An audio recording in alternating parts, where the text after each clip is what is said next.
Hey guys, LevelCap here. Today I've got some more exclusive Battlefield 4 gameplay for you. I'm flying the Scout helicopters, and I gotta say these little things are so much more fun to fly. They were a lot of fun to fly in Battlefield 3, but they're even more agile now. And with the increased graphics of Battlefield 4, the explosions, the water effects, the enhanced destructibility, everything about this game just makes it so much more fun to fly the Scout helicopters. You'll notice when I'm firing at these boats here, the missed shots when they hit the waves, the effect from the water flying up in the air just looks so cool. You'll notice that I have a guy on the side seat of the little bird. That's Drifter. He's another YouTuber, and he was actually really good at PTFOing with me. We were trading off piloting and backing each other up in the Scout helicopters, and having him as a repper and an RPGer was really helpful for taking out boats on the water. Those big boats there, if they're outfitted with anti-air specs, they can actually defend themselves pretty well against little birds. Check out this little duel here. This guy's flying backwards. I'm able to take him out of the air, and just those graphics again, everything looks so much more enticing visually. Now, if you're a big fan of helicopter piloting, there's some good news for all the Scout Heli pilots out there. It seems like the front glass on the little bird is going to deflect bullets now. I didn't test this thoroughly, but I did try shooting at pilots, and I know a lot of the guys on the ground were trying to shoot me out of the helicopter, and it seemed like they could shoot me from the side, but straight on was very difficult for them. So there's definitely going to be a much greater survivability in the little birds. I think this is a good design change, just because before it was so ridiculous how frequently pilots would get shot out of the little birds, and you see these helicopters crash land and then somebody else would pick it up, and it was kind of just this ridiculous scene to see over and over again. Now the guys on the ground are going to have to be much more reliant on stingers or other types of rocket launchers for taking me out, or they're going to have to wait till I fly by and shoot me out from the side. Something that's really cool is the people who sit on the sides of the little bird now have a really good angle of attack. You'll see that Drifter is hitting a lot of things with the rockets even though I'm flying directly at it. So people sitting on the side can actually shoot directly in front.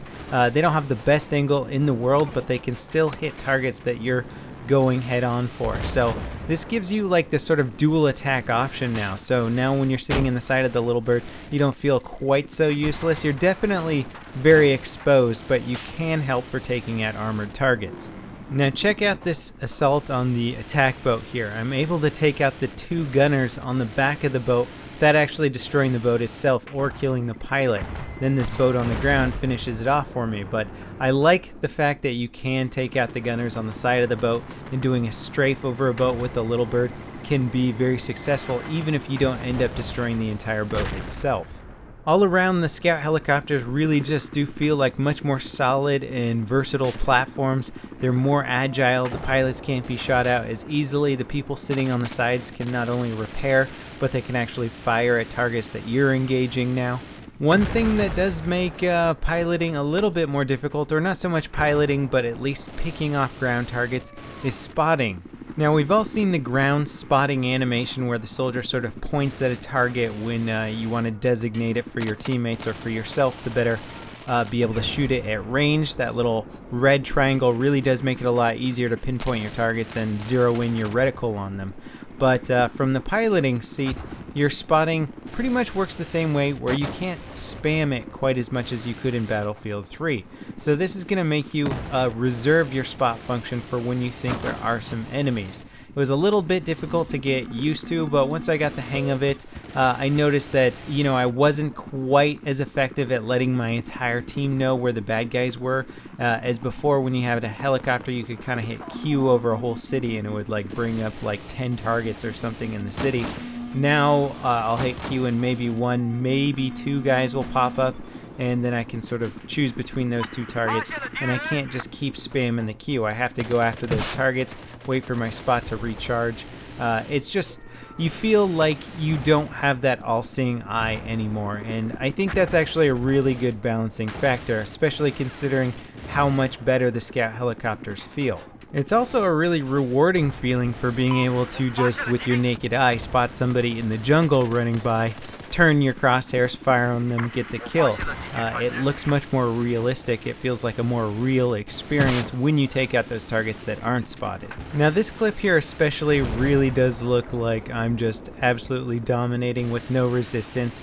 And it's not so much that the little bird is incredibly overpowered here, it's that the guys on the ground aren't really picking up stingers. You know, this was a exclusive little event. A lot of the guys weren't super familiar with Battlefield, so they weren't aware of all the anti-air tactics. And there we go, I get taken out by an actual stationary rocket launcher.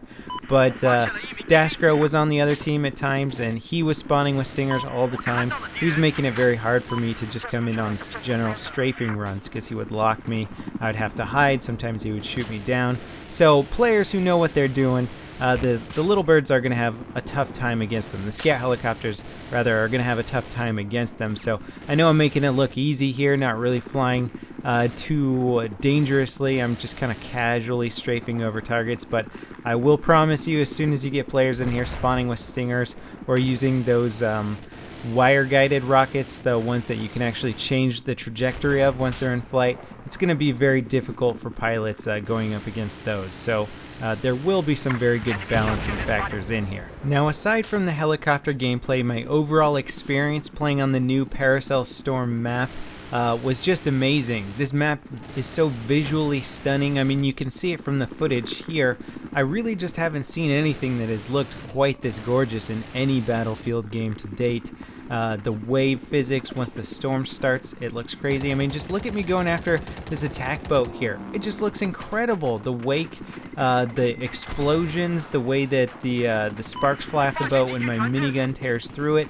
Just visually, I know a lot of people have been saying, you know, it's Frostbite 3.5 or whatever, but they have done so many graphical improvements to the point where when you get in this game, there's going to be an immersion level that has been unlike anything before. A lot of people have been commenting on the sound in my gun videos. The sound engine is just phenomenal. The first game, Battlefield 3, had such a good sound engine. It won all these awards for sound, and it's just gotten even better. So just things that you weren't even like asking DICE to improve upon, you're like, no, this is already good, have gotten better, and it's just kind of phenomenal. And I know I sound super fanboyish right now. I'm really excited, and that's because I am legitimately super freaking excited for this game. So that pretty much wraps up this video for Scout Helicopter gameplay. It is totally as fun as it looks here, and I gotta stop watching it because it's making me want to play Battlefield 4 a lot.